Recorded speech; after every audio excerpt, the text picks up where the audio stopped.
Good morning. जो academy for civil services में आपका स्वागत है। तो ये 6 दिसंबर का हम न्यूज़पेपर आज स्टडी करेंगे। तो जो फर्स्ट न्यूज़ है प्रीलिम्स पर्सपेक्टिव से वो ये है कि जो मॉनेटरी पॉलिसी कमेटी की मीटिंग हुई है, let me get a pen, उसमें क्या फ़ैसले लिए गए हैं। All right. तो इससे पहले हम मॉनेटरी पॉलिसी कमेटी को जानते हैं। MPC it was established in 2016। Okay.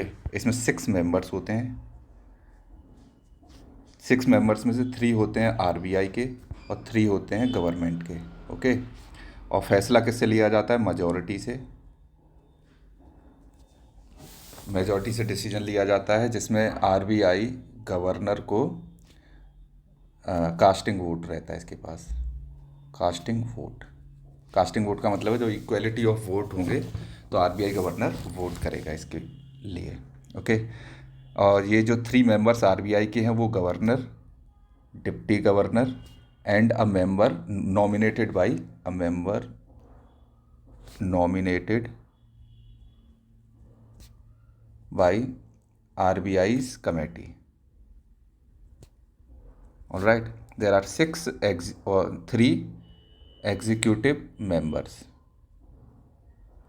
or rather I should say 3 members nominated by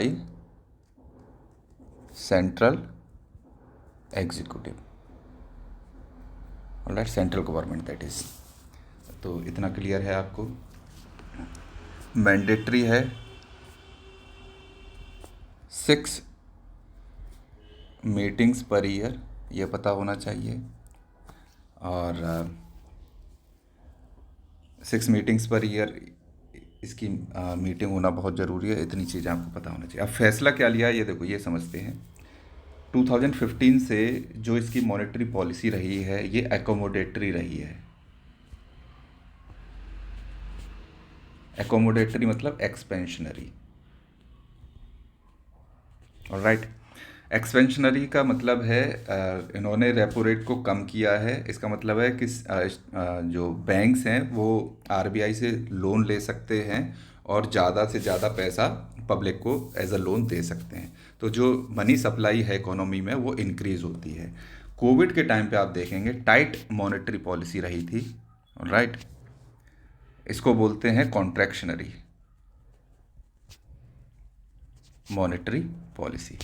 इसमें इन्होंने जो रेपो रेट था, या रेपो रेट को ही पॉलिसी रेट भी बोलते हैं, जो पॉलिसी रेट था उसको इंक्रीज़ किया है, ये आप देख सकते हैं। और अभी रिसेंटली इन्होंने एकोमोडेटरी फिर से स्टैंस रखा है, जैसे धीरे धीरे करके रेपो रेट को डिक्रीज़ करते जा रहे हैं। फ्रॉम 6.5 से धीरे धीरे करके हम 5.25 पे लेके आ गए हैं इसको। इतना आपको पता होना चाहिए एक्सपेंशनरी मॉनेटरी पॉलिसी क्या होती है और कॉन्ट्रैक्शनरी मॉनेटरी पॉलिसी क्या होती है।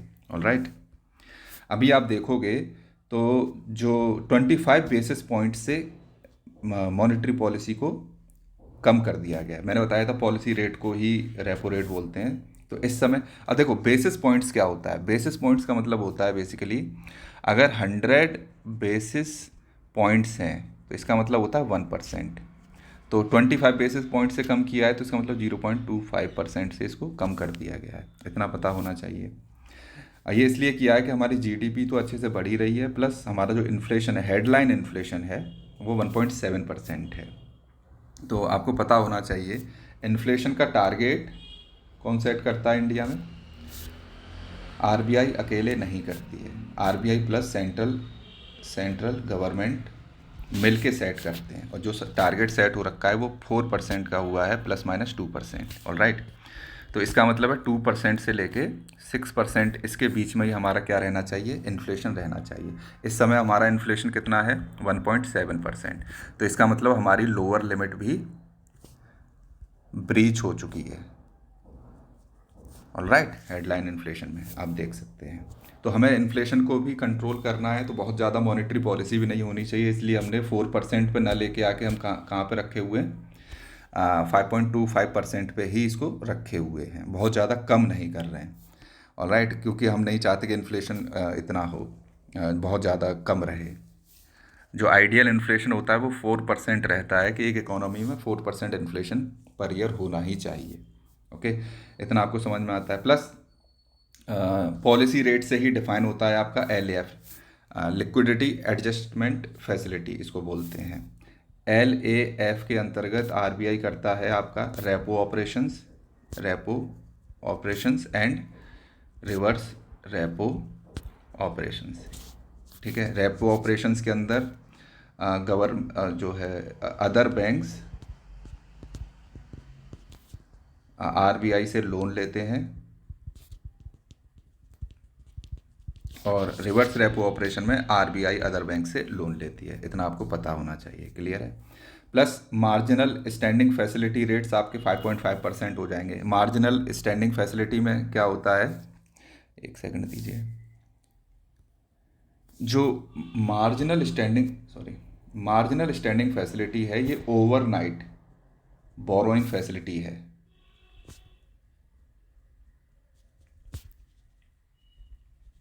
फॉर बैंक्स, अगर एक रात के अंदर बैंक्स को लगता है कि हमारी लिक्विडिटी कम रह गई है, मतलब पैसे कम है उनके पास, तो ओवरनाइट बैंक से बोरो कर सकते हैं। इसके लिए इनको पीनल इंटरेस्ट रेट देना पड़ता है, पीनल इंटरेस्ट रेट। ऑलराइट, ये रहता है जो पॉलिसी रेट है उससे 0.25% ज़्यादा है। मतलब अगर आपका 5.25% आपका पॉलिसी रेट है, तो इसका 5.5% आपका क्या रहेगा, मार्जिनल स्टैंडिंग फैसिलिटी रेट रहेगा। तो इसमें जो बैंक्स हैं वो आपके SLR सिक्योरिटीज़ को भी प्लेज कर सकते हैं। ऑलराइट, SLR क्या है, ये है स्टैट्यूटरी लिक्विडिटी रिजर्व्स।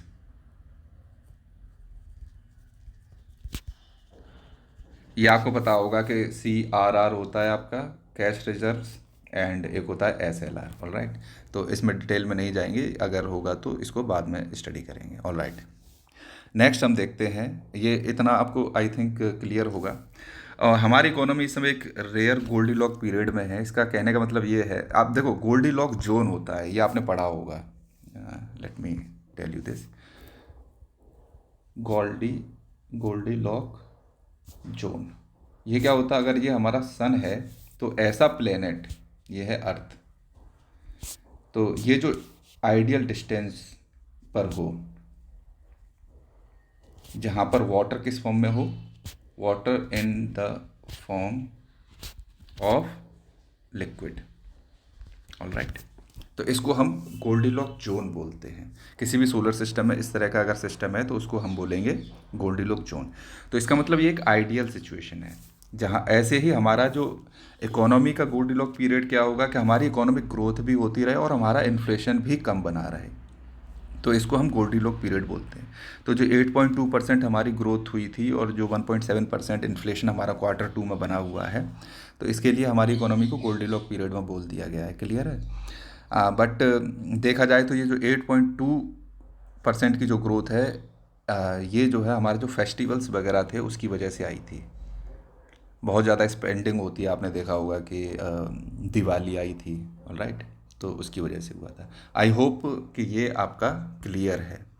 नेक्स्ट हम बात करते हैं वेट लॉस ड्रग्स के बारे में। ये मैं 2-3 दिन पहले आपको बता चुका हूँ। जो वेट लॉस ड्रग्स हैं, डॉक्टर्स कह रहे हैं कि भाई ड्रग्स खाने से काम नहीं चलेगा, कम करने के लिए वजन, you will have to diet and exercise. Alright, तो जो ड्रग्स न्यूज़ में थी वो थी आपकी GLP-1 ड्रग्स। ऑलराइट, ये GLP-1 ड्रग्स हैं, ये बेसिकली डायबिटीज़ में हेल्प करती हैं, और इसके अंदर कई सारी ड्रग्स आती हैं। ये अगर आप देखना चाहो तो सेमा ग्लूटाइड, नेक्स्ट आती है आपकी लीरा ग्लूटाइड। तो ये बेसिकली डायबिटीज़ की ड्रग्स हैं। डायबिटीज़ की ड्रग्स आपकी किस तरह से हेल्प करती हैं वेट को कंट्रोल करने में, वो आप यहाँ से देख सकते हैं। सेक्रीशन ऑफ इंसुलिन बढ़ा देते हैं, तो इससे क्या होता है, मोर ग्लूकोज ब्लड स्ट्रीम में एंटर कर जाता है, तो एनर्जी की तरह यूज हो जाता है। दूसरा क्या है, हार्मोन सेक्रीशन को मतलब इनहिबिट कर देते हैं, तो लिवर क्या करता है, release stored glucose into blood stream. या फिर क्या करेंगे, एम्प्टी स्टोमक को स्लो डाउन कर देते हैं, मतलब आपका पेट धीरे धीरे खाली होगा। ऑलराइट, तो हमारे ब्रेन को सिग्नल जाता रहता है कि भाई तुम्हारा पेट भरा हुआ है तो तुम कम खाना खाओ। ऑलराइट, इस तरह से हेल्प करते हैं, reducing appetite by sending signals to the brain that you are full. Alright, तो इस तरह से ये ड्रग्स काम करती हैं। तो अभी रिसेंटली WHO ने अलाउ किया था इन ड्रग्स को कि वेट लॉस के लिए आप इनको यूज़ कर सकते हैं, बट नथिंग बीट्स एक्सरसाइज, तो इतना आपको पता होना चाहिए। और ये ड्रग्स आज से नहीं 3-4 साल से न्यूज़ में हैं, एटलीस्ट इनके बारे में आपको पता होना चाहिए, अदरवाइज़ मतलब इशू हो सकता है कि किसी दिन पूछ लेंगे तो आप बोलोगे कि ये क्या चीज़ है। इसमें वेस्ट बैंक में इज़राइल और पैलेस्टाइन के चक्कर में नहीं पड़ना है, ये बेदोइंस, ये टर्म आपको पता होना चाहिए। अगर हम वेस्ट बैंक की, अगर वर्ल्ड की बात करें,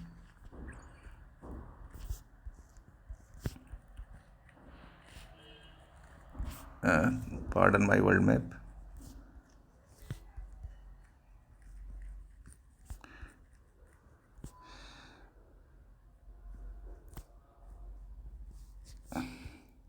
ऑल राइट, ये है न्यूजीलैंड, ये है आपका Papua New Guinea, this is this this. All right, suppose this is the world map. तो मेन जो ट्राइब्स रहती हैं, बेदोइंस जो ट्राइब हैं आपकी, वो यहाँ पे पड़ती हैं,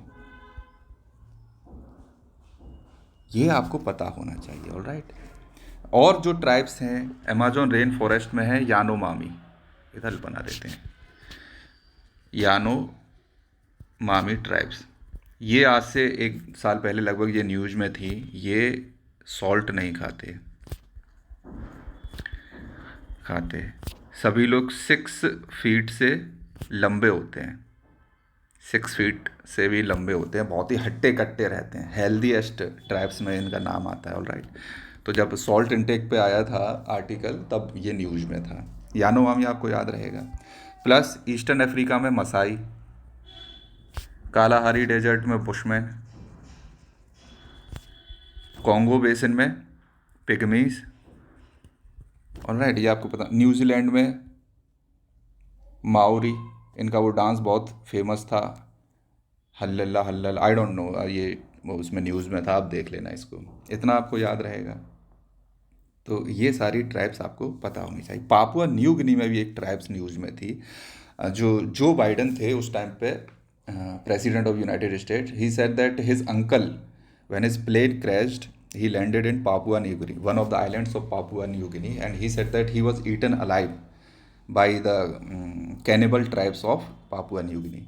तो उस कैनिबल ट्राइब्स पे आर्टिकल्स आए थे, तो उस ट्राइब्स में एक ट्राइब का नाम निकल के आया था, कोरोवाई ट्राइब।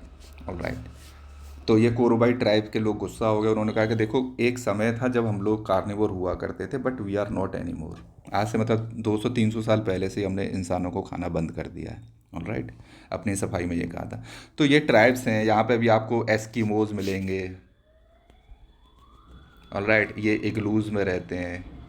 ऑलराइट, ये कायाक एंड उम्याक प्रैक्टिस करते हैं, ये मैंने बताया था वेल्स के टाइम पे, ये न्यूज़ में था, जब दो father and son they were boating, then one whale eaten his son along with the boat. तो वो कायाकिंग कर रहे थे, बोट के साथ ही बेटे को खा गया, फिर उसको थूक दिया था, तो बच गया था वो, उसने स्वॉलो नहीं किया था, तो उस पर एक आर्टिकल आया था। इंडिया की ट्राइब्स आपको पता ही हैं, तो ये ट्राइब्स आपको पता होनी चाहिए। I hope it is clear. ये एक आर्टिकल है, ये वैसे आपको पता होना चाहिए। सेकुलरिज्म के नाम पर अगर हम देखें तो जो टेम्पल मनी है वो भगवान को बिलोंग करती है, it should not be used to support bank. तो जो केरला है, आप देख पाएंगे केरला के हाई कोर्ट ने ही बोला है ये, let's see, Kerala high court ने बोला है कि जितना भी पैसा तुमने टेम्पल से निकाल के बैंकों में दिया है, कोऑपरेटिव बैंक्स में और ये वो, तो बोले कि ये सही नहीं है। ऑल राइट, तो इसीलिए जो फ्री टेम्पल मूवमेंट चलता है, क्यों चलता है? क्योंकि गवर्नमेंट्स का पूरा कंट्रोल है और वो इसको इलीगल उसमें और गलत गलत कामों में, अपने पर्सनल यूज़ में, बैंक्स को उसके लिए यूज़ कर लेती हैं। तो it is not the money of the state government, it is the money of the people, है ना, it is the money of the temple. तो चाहे वो उसको सोशल वेलफेयर में खाना खिलाएं, लंगर लगाएं, उस सब में जो भी करना है उसके करिए। और वाई ओनली टेम्पल्स, ये भी क्वेश्चन उठता है, why only temples under government's control, why not other religious institutions? I hope ये क्लियर है। अब ये हम बात कर लेते हैं कॉन्गो का। ये बहुत न्यूज़ में है and I know it will be asked, अभी नहीं पूछा जा रहा है तो आगे पूछा जाएगा। तो इसका थोड़ा सा मैप बना लेते हैं। Suppose this is DRC, democratic Republic of Congo. तो यहाँ पे आपका पड़ता है रवांडा। ऑलराइट, अगर हम DRC और रवांडा की बात करें तो दोनों में जो ट्राइब्स हैं, मेजॉरिटी में कौन है? अगर रवांडा की देखें, इसमें मेजॉरिटी में है हुतूस। ऑलराइट, हुतूस मेजॉरिटी में। जो ईस्टर्न DRC है, यहाँ पे मेजॉरिटी में कौन है? हुतूस। ऑलराइट, ये दो ट्राइब्स हैं यहाँ की।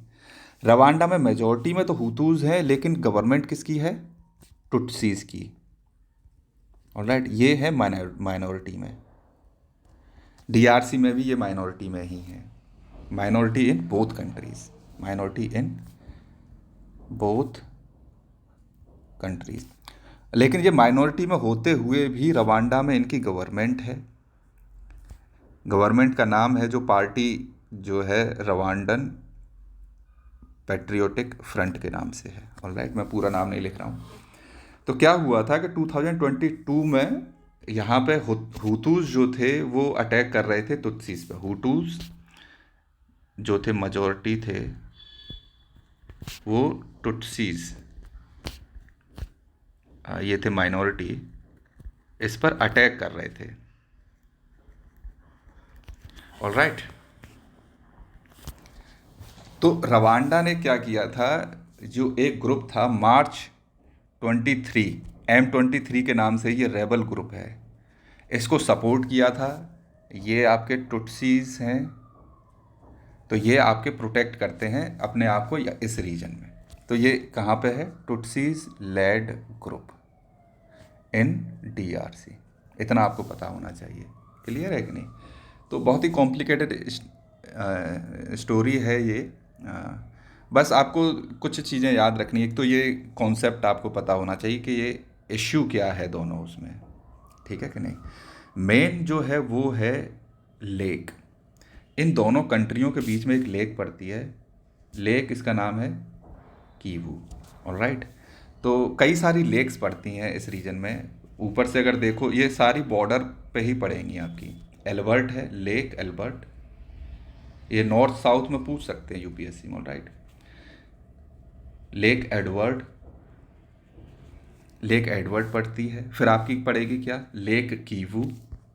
उसके अगर नीचे आप जाओगे तो लेक पड़ेगी क्या? तांग्यानिका, लेक लीका। ये आपको पता होना चाहिए, it is the longest lake of the world, ठीक है ना? तो ये भी एक बॉर्डर पे ही पड़ती है, तंजानिया और DRC के बीच में। इतना आई होप क्लियर है, इतना आपको पता होना चाहिए इस केस के बारे में। राइट, ये 1994 में 8 लाख लोग मारे गए थे, प्रेसिडेंट का प्लेन क्रैश हुआ था, वही इशू है। बहुत it is a long issue, मैं पूरा हिस्ट्री नहीं बता रहा हूँ, बट अभी जो M23 रेबल ग्रुप है ये आपको पता होना चाहिए। ऑलराइट, नेक्स्ट हम आ जाते हैं, ये मोदी ने पुतिन को गिफ्ट दिए हैं। ये एज अ पर्सनल नॉलेज आपको पता होना चाहिए। मार्बल का चेस दिया है, ये कहाँ पे बना हुआ है? आगरा में बना हुआ है। ऑलराइट, असम की ब्लैक टी दी है, prized for its robust multi flavours. Next, Kashmir की सैफरन दी है। सैफरन का मतलब होता है केसर। Alright, kesar was gifted. Silver tea set दिया है, ये मुर्शिदाबाद का है। सिल्वर का हॉर्स दिया है, महाराष्ट्र से एक भगवत गीता गिफ्ट की है। प्लस सबसे जो मेन चीज़ है वो है how to promote Indian culture. तो ये तो हो गया गिफ्ट से, और ये है कुजीन। ऑलराइट, कुजीन मतलब खाना क्या क्या खिलाया है, देखो सबसे मेन है। अगर आज से पिछली गवर्नमेंट्स को आप देखोगे तो अल्कोहल हुआ और नॉन वेज हुआ, और अगर यूके का कोई प्राइम मिनिस्टर आ रहा है तो उसको वहीं की डिशेस बना के खिलाई जा रही है इंडिया में। That was nonsense. अब देखो क्या क्या खिलाया गया, पाव भाजी खिलाया भाई को अपने को, कश्मीरी मोरेल मशरूम्स, ये पता नहीं पार्मसन, सरसों का साग खिलाया है पंजाब से, समझ पा रहे हो, झकी झकिया आलू उत्तराखंड से, आदा प्रधमान केरला का राइस डेजर्ट है। तो ये पूछा जा सकता है, मतलब ये तो नाम है, एटलीस्ट पता होना चाहिए। I don't know whether these can be asked और not, but you should know these things, alright. As an example आप यूज़ कर सकते हैं इंडियन कल्चर के लिए, इंडियन कल्चर प्रमोशन, है ना। ग्लोबलाइजेशन ऑफ इंडियन कल्चर भी आप इसमें यूज कर सकते हैं। ऑलराइट, आई होप इतना आपके में क्लियर है, and I think that's it. These were the news of 6 December. I hope मैंने आपके मैक्सिमम डाउट्स इसमें क्लियर किए होंगे, और आई होप कि आप सब्सक्राइब करेंगे चैनल को। Thank you.